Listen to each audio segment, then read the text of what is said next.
the story I started to tell you in the first hour, and then I caught myself midway because I thought, I really should check in with this legislator before I go off on him. And I did. And I'm going to tell you that whole story. I think this is fascinating.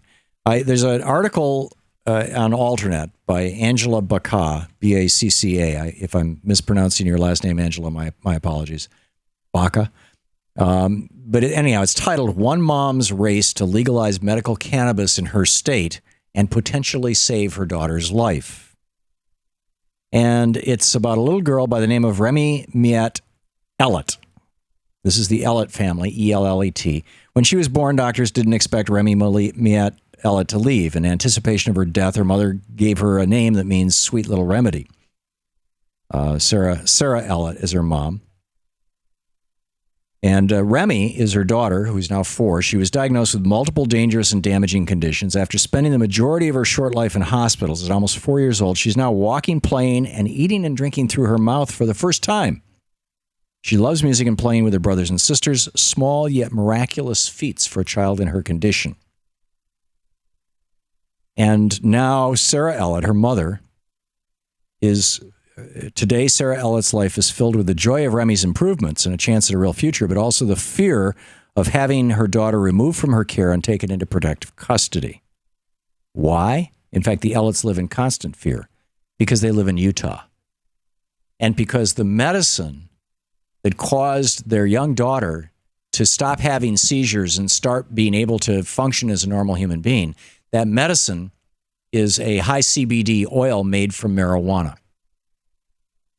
Now, up until the first of this year, up until a week ago, 6 days ago, 7 days ago, up until 7 days ago, if you lived anywhere in the country and you needed medical marijuana, you could fly to Oregon, register with the state for your need as an out-of-state recipient of Oregon medical marijuana and consume medical marijuana in the state of Oregon.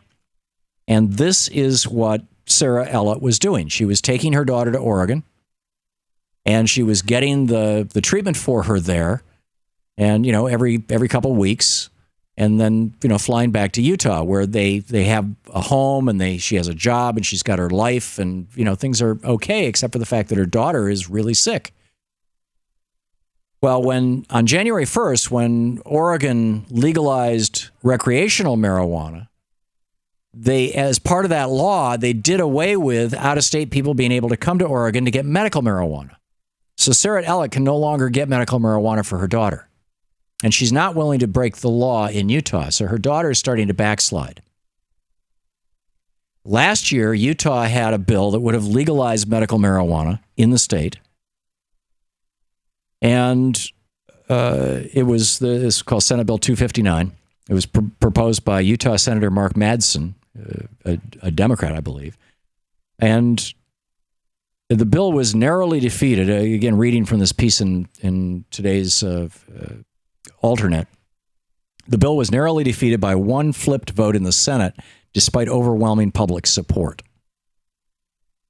This has been reintroduced. It's going back into the Utah Senate on the 25th of this month, this piece of legislation. It's the Medical Cannabis Act. And along with 2 other medical cannabis bills. And here's the thing. The majority leader for the Utah State Senate, in other words, the head Republican, who voted against this bill in 2015, and had he voted in favor of it, it would have passed, it would have become law, and Sarah would be able to save her daughter's life, is a Republican from who represents the 24th Senatorial District of Utah by the name of Ralph Okerlund. And what I said on the air, earlier, an hour ago actually, is that I was going to call him, and I wanted to talk with this guy before I talked about it on the air. And I looked up his website on the senate.utah.gov site, and it gives his home number and his cell phone number, but there's no number for his office, his Senate office. So I called his home number, got voicemail. I called his mobile number, and I got him. And I said, "Hey, do you realize that the state of Utah is publishing your cell phone number?" And he's like, "No, I didn't realize that." I said, "You might want to do something about that." And then B, I told him that I was going to do this story about Sarah Ellett and her daughter and medical marijuana. And wanted to know if there was a phone number that I could suggest people call his office at to register their opinions. And we had a very nice conversation. He seems like a very reasonable guy. And so if you call, particularly if you're in Utah, if you call Senator Okerlund or any of his Republican colleagues, please be courteous. And he said, well, he said, I don't have a number specifically for my office. Apparently, I didn't have this conversation with him, but I'm guessing that Utah's state senate is probably more of a part-time job than a full-time job. He said, but there is a main number for the entire Senate, and it is 801-538-1035. This is the number that Senator Okerlund gave me that I could pass out on the air. It's 801, which is Utah, 538-1035.